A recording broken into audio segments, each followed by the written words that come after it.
my name is Nichola M'Crystal and I'm a freelance photographer based in Cape Town, South Africa. I grew up in Johannesburg where my love for photography began.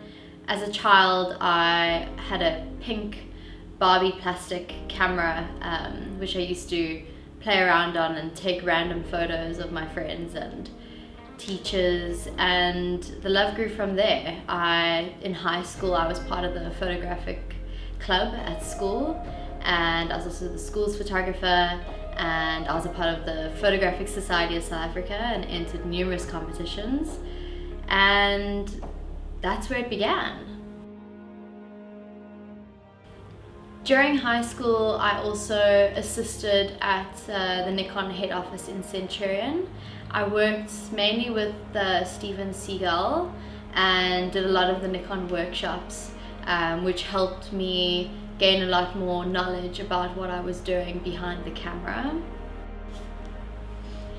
In 2015, I moved to Stellenbosch, where I went to Stellenbosch University and I studied a BA in Humanities. While I was studying, I continued with photography because that was my passion, and I was photographing all my lecturers' children. I was doing couples, family shoots, and a lot of 21st birthdays because obviously lots of students around, and my portfolio grew. And coming towards the end of 2017, when I was about to graduate, I realized that I needed to chase my dreams and follow my passion. So I moved to Cape Town, where I began to study photography in order to get my qualifications in that field. I've been working in the industry now for about 2 years on a full-time basis, and I've mainly been focusing on architectural and interior photography. Although I do really enjoy shooting lifestyle, portraits, weddings, commercial product photography, as well as fine art, but that has been more of a passion project on the side. My focus started to shift more towards architecture and interiors, and obviously that's what I do today.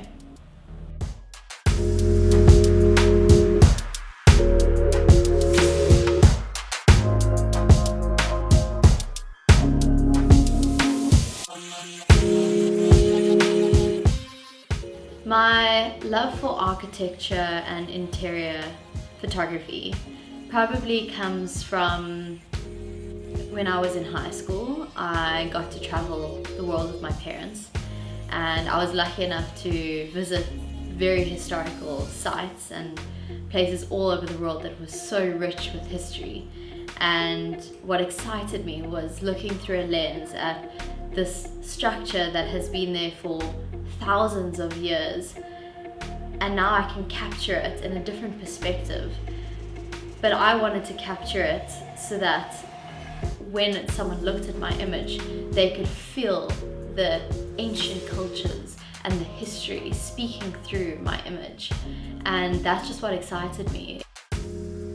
I think because I was shooting a lot of architecture when I was traveling from a young age, I developed a really keen eye for detail, as well as composition, perspective, lines, shadows, you name it.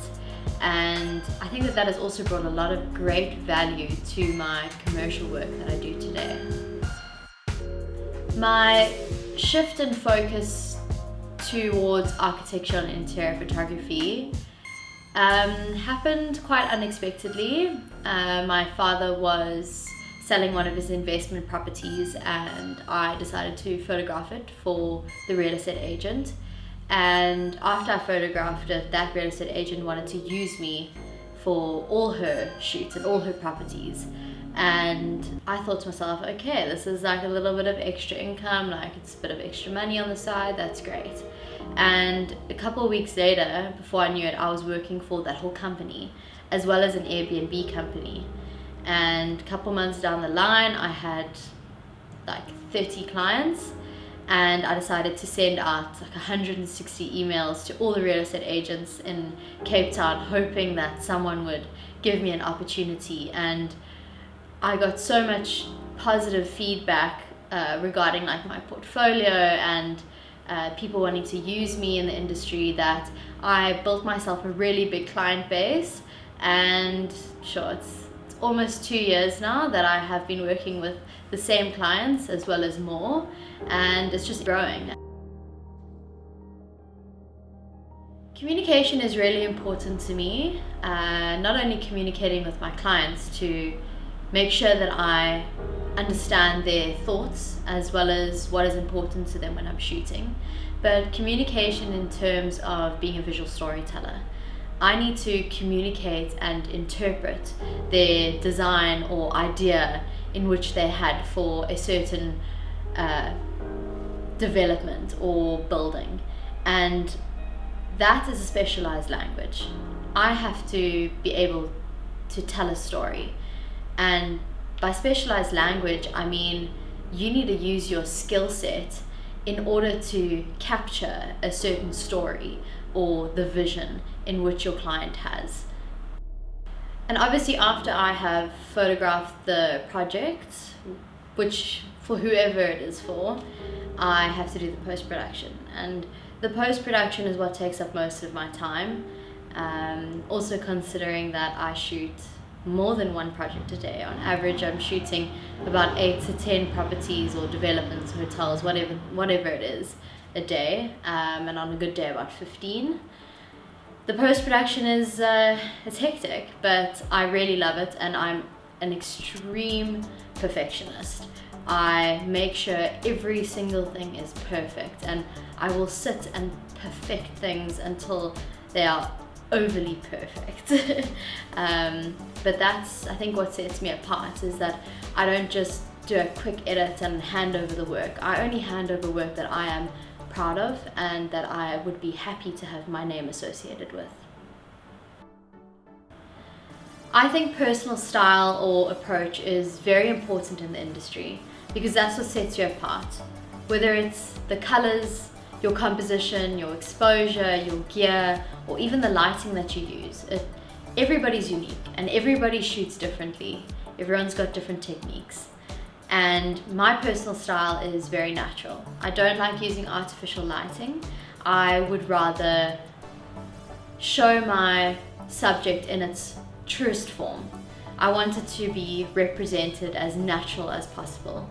But with that being said, I do post-production and I do light up certain areas and I do enhance certain things. But every single move that I make or thing that I adjust, there's a reason behind why I'm doing that. One of my probably greatest influences, or should I say one of the photographers that I admire the most, there's so many, but if I had to choose one, it would probably be Simon DeWitt. His use of light and movement in his images, he makes his images come to life. I would love to use him as inspiration with my own photography and perhaps move towards doing more conceptual work within my architectural photography. My favorite architectural or interior photo shoot to date would have to be the photo shoot I did at the Mulia Resort and Spa, which is in Bali, Indonesia. I was actually staying in the hotel and I asked permission to photograph it. And my first impression when I walked into this hotel was, wow. I can't wait to photograph this place. It was just grand and your eyes were just, there was so much going on, so much to look at and so much luxury just all around you. And I obviously was granted permission to photograph the hotel as if I was doing it for a client. And I walked around it first, I looked at all the texture and the colors and the shadows and the way that the light was falling down on certain objects and certain artworks and how the ceiling was lit up and the staircase. And I think that that was 100% my best work that I've ever produced. My dream project to photograph would definitely be nature fighting back.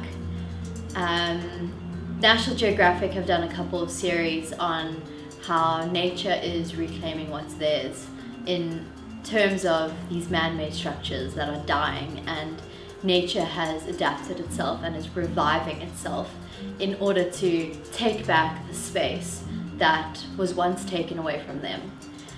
I would absolutely love to work on a project like that, because not only would that incorporate my architectural photography skills, but it would also incorporate my passion for landscape photography and my drone work.